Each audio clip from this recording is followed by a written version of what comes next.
बिस्मिल्लाहिर्रहमानिर्रहीम अस्सलाम वालेकुम स्टूडेंट्स। आज हमने क्लास 9 के बायोलॉजी के चैप्टर नंबर 8 न्यूट्रिशन से एक टॉपिक उठा दिया है जो कि है ह्यूमन डाइजेस्टिव सिस्टम।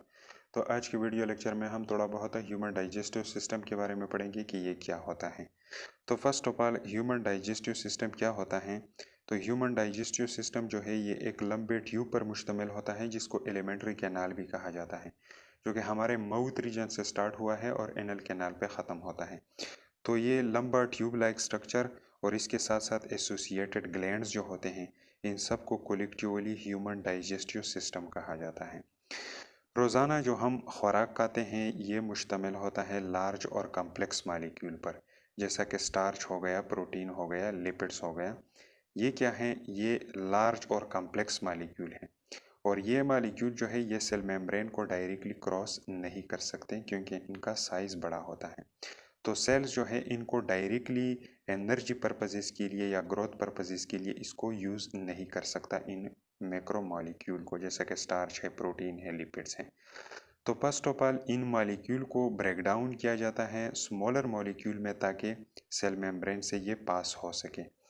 तो लार्जर मॉलिक्यूल का ब्रेक डाउन करना स्मॉलर में, तो इस को क्या कहा जाता है? इस प्रोसेस को डाइजेशन कहा जाता है। तो अब फर्स्ट ऑफ ऑल डाइजेशन को डिस्कस करते हैं और इसको डिफाइन करते हैं कि ये डाइजेशन क्या होता है।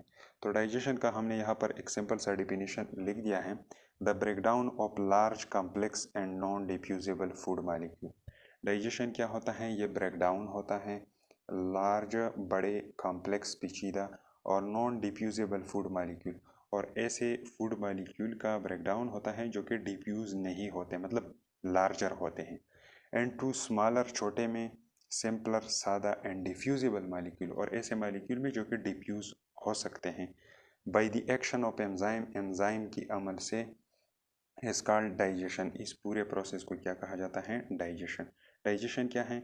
Large, complex and non diffusible food molecule का ब्रेकडाउन होना किस चीज़ में? Smaller, simple and diffusible molecule में एंजाइम की मदद से इस पूरे प्रोसेस को डाइजेशन कहा जाता है। Once the food is digested, एक दफ़ा जब फूड डाइजेस्ट हो जाए तो फिर क्या होता है? फिर उनका एब्जॉर्प्शन होता है हमारे इंटेस्टाइन रीजन से, कहाँ पे? ब्लड सर्कुलेशन की तरफ। फिर जब ब्लड में ये चला जाता है फिर इन फूड मालिक्यूल का डिस्ट्रीब्यूशन होता है टिश्यू की तरफ, और फिर टिश्यू से कहाँ पे? सेल्स की तरफ। फिर क्या होता है? एसिमिलेशन। एसिमिलेशन में क्या होता है? ये फूड जो है एनर्जी पर्पजेज़ वगैरह के लिए या बिल्डिंग मटेरियल के लिए इस्तेमाल किया जाता है। तो एब्जॉर्प्शन, डिस्ट्रीब्यूशन और एसिमिलेशन के बाद थोड़ा बहुत फूड जो है वो अनडाइजेस्टेड भी रह जाता है हमारे इंटेस्टाइन के अंदर। तो इससे भी बॉडी क्या करता है? निजात हासिल करता है और इसको बाहर निकाल देता है थ्रू एनल कैनाल। तो इस प्रोसेस को एलिमिनेशन कहा जाता है या इसको इजेशन कहा जाता है। अब इसके बाद नेक्स्ट वन क्या है? Part of human digestive system. Human digestive system को मैंने सिंपली HDS से रिप्रेजेंट कर दिया, ह्यूमन डाइजेस्टिव सिस्टम। तो ह्यूमन डाइजेस्टिव सिस्टम जो है इसके बहुत सारे पार्ट होते हैं। तो ये कौन कौन से हैं? इसमें फर्स्ट वन है ओरल कैविटी, जिसको बकल कैविटी भी कहा जाता है। तो आज की वीडियो लेक्चर में हम सिर्फ ओरल कैविटी के बारे में पढ़ेंगे और इसके अलावा जो पार्ट्स रह जाते हैं उनको आने वाले लेक्चर में डिस्कस करेंगे। तो चलिए अब स्टार्ट करते हैं और पढ़ते हैं first of all oral cavity को। तो ओरल कैविटी जो है ये हमारे एलिमेंट्री कैनाल का फर्स्ट पार्ट होता है और ये फूड को रिसीव करता है। यहाँ पर ये सिंपल सा डायग्राम जो हमने बना दिया है, ये माउथ रीजन जो है इसको क्या कहा जाता है? यही ओरल कैविटी है। और इसके ज़रिए क्या कर दिया जाता है? इसके ज़रिए फूड को लिया जाता है या इंजेस्ट किया जाता है। फूड का इंजेशन यहाँ से होता है। फर्स्ट ऑफ ऑल फूड की एंट्री यहाँ से होती है। अब ये ओरल कैविटी जो है इसके अंदर 3 इम्पोर्टेंट आर्गन मौजूद होते हैं। वो कौन कौन से हैं? फर्स्ट वन है टीथ, सेकंड वन है टंग और थर्ड वन है सलाइवरी ग्लैंड। तो ये 3 किस्म के आर्गन्स मौजूद होते हैं कहाँ पे? हमारे ओरल कैविटी के अंदर। तो फर्स्ट ऑफ ऑल डिस्कस करते हैं टीथ को। तो यहाँ पर हमने एक सिंपल सा डायग्राम बना दिया है हमारे लोअर जॉ का। और हमारे टीथ जो होते हैं ये स्पेशलाइज होते हैं पर्टिकुलर फंक्शन के लिए। हमारे जो टीथ होते हैं इनके अंदर मुख्तलिफ़ किस्म के टीथ मुख्तलिफ़ किस्म के फंक्शन करते हैं। तो यहाँ पर हमने लोअर जा का डायग्राम बना दिया है। इसके ज़रिए हम ये समझेंगे कि मुख्तलिफ़ किस्म के टीथ जो होते हैं उनका मुख्तलिफ़ किस्म का फंक्शन किस तरह होता है। तो फर्स्ट ऑफ ऑल यहाँ पर इस लोअर जा में ये रेड कलर के 4 टीथ जो हैं, इन टीथ को कहा जाता है इंसाइज़र। ये क्या है? इंसाइज़र।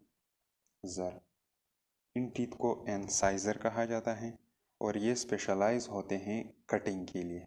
ये किस चीज़ के लिए स्पेशलाइज होते हैं? कटिंग के लिए। किसी चीज़ को काटने के लिए ये रिस्पॉन्सिबल होते हैं। तो ये 4 टीथ जो है ये तो हो गए इंसाइज़र। अब इंसाइज़र के बाद यहाँ पर इस साइड पे ये एक दांत और इस दूसरे साइड पर भी इंसाइज़र की दूसरे साइड पर भी एक ये दूसरा दांत, ये 2 टीथ जो है इनको कहा जाता है कैनाइन टीथ। कैनाइन टीथ, इनको कैनाइन टीथ कहा जाता है और ये स्पेशलाइज होते हैं टीयरिंग के लिए, पाड़ने के लिए। किस चीज़ के लिए? टीयरिंग के लिए। टीयरिंग कहा जाता है किसी चीज़ को पाड़ना। अब ये तो हो गए कैनाइन टीथ। कैनाइन टीथ के बाद 3 इस साइड पे और 3 इस साइड पे, ये मैंने जो ब्लैक कलर से रिप्रेजेंट कर दिए हैं, इनको कहा जाता है प्रीमोलर टीथ। प्रीमोलर टीथ, ये होते हैं प्रीमोलर टीथ। सॉरी, ये क्या है? Premolar teeth. अब प्रीमोलर के बाद 2 इस साइड पे और 2 इस साइड पे, जो मैंने ग्रीन कलर से रिप्रेजेंट कर दिए हैं, इनको कहा जाता है क्या? इनको कहा जाता है मोलर टीथ। Molar teeth. तो ये हो गए मोलर टीथ। 4 क्या है? इंसाइजर। इसके बाद 2 क्या है? कैनाइन। तो टोटल कितने हो जाएंगे? 6। और प्रीमोलर कितने हैं? प्रीमोलर भी 6 हैं, तो टोटल हो जाएंगे 12। और मोलर कितने हैं? ये है 4। तो 12 और 4 कितने हो जाएंगे? 16। तो लोअर जाम में टोटल कितने होते हैं? 16। और इसी तरह अपर जाम में भी क्या कितने हो जाएंगे? 16, और टोटल हो जाएंगे 32। अब ये 2 किस्म के टीथ जो हैं, प्रीमोलर और मोलर, इनका फंक्शन क्या होता है? इनका फंक्शन होता है grinding and mastication of food. इनका काम क्या होता है? Grinding and mastication. ग्राइंडिंग कहा जाता है किसी चीज़ को टुकड़े टुकड़े करना, और मस्टिकेशन कहा जाता है चबाने को। मस्टिकेशन, तो फूड के चबाने के लिए और उसको छोटे छोटे टुकड़ों में कन्वर्ट करने के लिए मोलर और प्रीमोलर टीथ काम करते हैं। तो ये तो हो गया फर्स्ट पार्ट ओरल कैविटी का। अब नेक्स्ट वन आते हैं टंग की तरफ, कि टंग किस तरह काम करता है डाइजेस्टिव सिस्टम में। तो यहाँ पर हमने एक सिंपल सा डायग्राम बना दिया है। ये क्या है? ये है ह्यूमन टंग। ये क्या है? ह्यूमन टंग है। और ये टेस्ट के लिए रिस्पॉन्सिबल होता है। हमारा टंग जो है ये टेस्ट बड पर मुश्तमिल होता है और ये मुख्तलिफ़ किस्म की चीज़ों के टेस्ट को मालूम करता है। तो अब हमारे टंग के मुख्तलिफ रीजन जो है ये मुख्तलिफ़ किस्म के टेस्ट के लिए रिस्पॉन्सिबल होते हैं। फर्स्ट ऑफ ऑल ये रीजन जो हमने यहाँ पर शेड किया हुआ है, ये ज़ुबान का सर जो है, ये किस टेस्ट के लिए रिस्पॉन्सिबल होता है? ये रिस्पॉन्सिबल होता है स्वीट टेस्ट के लिए, स्वीट के लिए, मीट टेस्ट के लिए ये रिस्पॉन्सिबल होता है। अब इसके अलावा ये 2 रीजन जो हैं, एक इस साइड पे और दूसरा इस साइड पे, ये 2 रीजन जो है ये साल्टी टेस्ट के लिए होते हैं। साल्टी, नमकीन टेस्ट के लिए यहाँ पर टेस्ट बड मौजूद होते हैं। अब साल्टी टेस्ट के बाद ये रीजन जो हैं, इस साइड पे और इस साइड पे, ये रीजन रिस्पॉन्सिबल होता है सोर टेस्ट के लिए। तुर्श टेस्ट जो होता है उसके लिए ये रिस्पॉन्सिबल होता है। और यहाँ पर ये बैक साइड का ये रीजन जो है टंग का, ये रिस्पॉन्सिबल होता है किस चीज़ के लिए? बेटर टेस्ट के लिए, कड़वे टेस्ट के लिए, बेटर टेस्ट के लिए। और इसके अलावा ये मिडिल रीजन जो है 2002 में ये भी डिस्कवर किया गया है कि इसके अंदर उमामी टेस्ट बर्ड मौजूद होते हैं। क्या? उमामी उमामी नेम के टेस्ट बर्ड मौजूद होते हैं, जो कि एक अलग टाइप ऑफ टेस्ट के लिए रिस्पॉन्सिबल होते हैं, लेकिन इसको हम यहाँ पर डिस्कस नहीं करेंगे क्योंकि ये तो ना आप लोगों के सिलेबस में मौजूद है। और यहाँ पे मैंने इसको सिर्फ एज अ इंफॉर्मेटरी पर्पज़ इसके लिए यहाँ पर डिस्कस कर दिया कि इसके अंदर उमामी टेस्ट बर्ड भी मौजूद होते हैं। तो ये होते हैं मुख्तलिफ़ किस्म के टेस्ट रीजन हमारे टंग के अंदर। तो एक तो इसका काम होता है फूड के टेस्ट को मालूम करना। दूसरा काम जो इसका होता है ये ग्राइंडिंग ऑफ फूड में एंड स्वॉल्विंग ऑफ फूड में भी हेल्प करता है। किस चीज़ में? ग्राइंडिंग ग्राइंडिंग ऑफ फूड, क्योंकि ये क्या करता है, खुराक को हमारे मुंह के अंदर एक जगह से दूसरी जगह में मुंतकिल कर देता है, जिसकी वजह से क्या होते हैं, दांत इनको क्या कर देते हैं, छोटे छोटे टुकड़े में इन फूड पार्टिकल को कन्वर्ट कर देते हैं। तो एक तरह इसका काम ग्राइंडिंग में भी होता है। इसके अलावा स्वॉल्विंग में भी हमारा टंग जो है काम करता है। स्वॉल्विंग स्वॉल्विंग कहा जाता है फूड को निगल लेना, आगे की तरफ भेज देना पेयरिंग्स में। तो ये काम भी किस चीज़ का होता है, इसमें भी टंग हेल्प करता है। अब थर्ड वन पढ़ते हैं सलाइवरी ग्लैंड। तो हमारे ओरल कैविटी के अंदर 3 किस्म के सलाइवरी ग्लैंड पाए जाते हैं। फर्स्ट वन जो है ये हमारे ईयर के नीचे यहाँ पर एक ग्लैंड मौजूद होता है जिसको कहा जाता है पैरोटिड ग्लैंड। ये क्या है? Parotid salivary gland, parotid gland.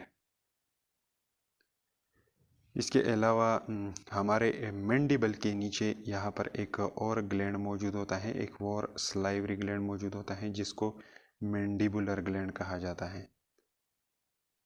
Mandibular gland. और इसके अलावा हमारे टंग के नीचे यहाँ पर एक और ग्लैंड मौजूद होता है जिसको कहा जाता है सबलिंगुअल ग्लैंड। Sublingual gland. तो ये तीनों ग्लैंड जो हैं इनको कलेक्टिवली सलाइवरी ग्लैंड कहा जाता है। ये पैरोटिड ग्लैंड जो है इससे एक डक्ट एराइज होता है और ये आगे की तरफ जाकर हमारे माउथ के अंदर सलाइवा सिक्रेट कर देता है। इसके अलावा मैंडिबुलर ग्लैंड जो है इससे एक डक्ट एराइज हुआ है और ये डक्ट जा चुका है किस चीज़ में, सबलिंगुअल ग्लैंड की तरफ। और फिर सबलिंगुअल ग्लैंड जो है इनसे छोटे छोटे डक्ट लाइक स्ट्रक्चर निकले हुए हैं जो कि सलाइवा को सिक्रेट करते हैं हमारे माउथ के अंदर। तो ये होते हैं क्या, 3 पेयर ऑफ सलाइवरी ग्लैंड।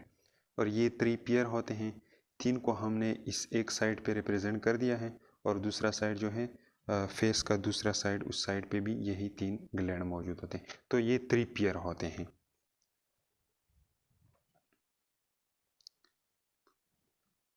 अब ये तीनों ग्लैंड जो है इनका काम क्या होता है, इनका काम होता है सलाइवा को सिक्रेट कर देना। किस चीज़ को सिक्रेट कर देना? ये सिक्रेट करते हैं सलाइवा को, जिसको आम उर्दू ज़ुबान में तुक कहा जाता है। अब ये सलाइवा जो है, सलाइवा किस चीज़ पे मुश्तमिल होता है? सलाइवा के अंदर मुख्तलिफ़ किस्म की चीज़ें मौजूद होती हैं। तो वो कौन कौन सी चीज़ें हैं? तो फर्स्ट वन इसके अंदर मौजूद होता है म्यूकस, जो कि एक स्टेकी फ्लूइड होता है। म्यूकस जो कि फूड के लुब्रिकेशन में क्या कर देता है, हेल्प करता है।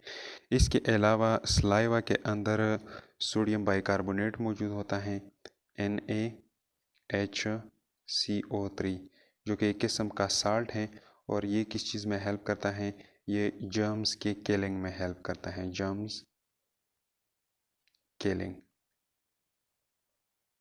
जरासीमों को मारने में ये हेल्प करता है। ये किस चीज़ में, ये लुब्रिकेशन में हेल्प करता है,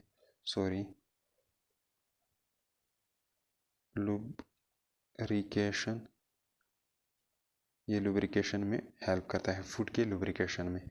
इसके अलावा सलाइवा के अंदर क्या मौजूद होता है, सलाइवा के अंदर मुख्तलिफ़ किस्म के एंजाइम्स मौजूद होते हैं जो कि कार्बोहाइड्रेट का डाइजेशन करते हैं। और कार्बोहाइड्रेट का डाइजेशन माउथ से ही स्टार्ट होता है। तो कार्बोहाइड्रेट के डाइजेशन के लिए सलाइवा के अंदर क्या मौजूद होता है, एमाइलेज एंजाइम, एमाइलेज। ये एमाइलेज एंजाइम जो है ये किस चीज़ का डाइजेशन करता है, ये कार्बोहाइड्रेट का डाइजेशन करता है जो कि है स्टार्च और इसके अलावा ग्लाइकोजन स्टार्च और ग्लाइकोजन का डाइजेशन करते हैं। और स्टार्च और ग्लाइकोजन किस चीज़ से बना होता है, ये ग्लूकोज से बना होता है। तो स्टार्च और ग्लाइकोजन को ये एमाइलेज कन्वर्ट कर देता है किस चीज़ में, माल्टोज में। माल्टोज जो कि एक डाइसैकेराइड है, 2 ग्लूकोज के यूनिट से बनता है, 2 ग्लूकोज के मॉलिक्यूल जो है उनसे माल्टोज बनता है। और फिर इसका मज़ीद आगे डाइजेशन होता है एलिमेंट्री कैनाल में और ये कन्वर्ट होता है किस चीज़ में, ग्लूकोज मॉलिक्यूल में। तो कार्बोहाइड्रेट के डाइजेशन के लिए सलाइवा के अंदर मौजूद होता है एमाइलेज एंजाइम, और इसके अलावा लिपिड के डाइजेशन के लिए भी इसके अंदर एंजाइम मौजूद होते हैं। ये पैरोटिड ग्लैंड जो है और सबलिंगुअल ग्लैंड जो है ये एंजाइम रिलीज़ करता है जिसको कहा जाता है लाइपेज एंजाइम। लाइपेज एंजाइम ये रिलीज़ करते हैं जो कि किस चीज़ में हेल्प करते हैं, लिपिड के डाइजेशन में हेल्प करते हैं, थोड़ा बहुत लिपिड। तो ये था थोड़ा बहुत ओरल कैविटी के बारे में, उम्मीद है समझ में आ चुका होगा। नेक्स्ट वीडियो लेक्चर में इस टॉपिक का जो मज़ीद पोर्शन रह जाता है उसको डिस्कस करेंगे, क्योंकि ये एक लंबा चौड़ा टॉपिक है। इसके बाद क्या आने वाला है, पेरिंग्स आने वाला है, एसोफेगस आने वाला है, stomach, small intestine, large intestine वगैरह, ये सारे पार्ट्स आने वाले हैं। तो इनको आने वाले लेक्चर में डिस्कस करेंगे।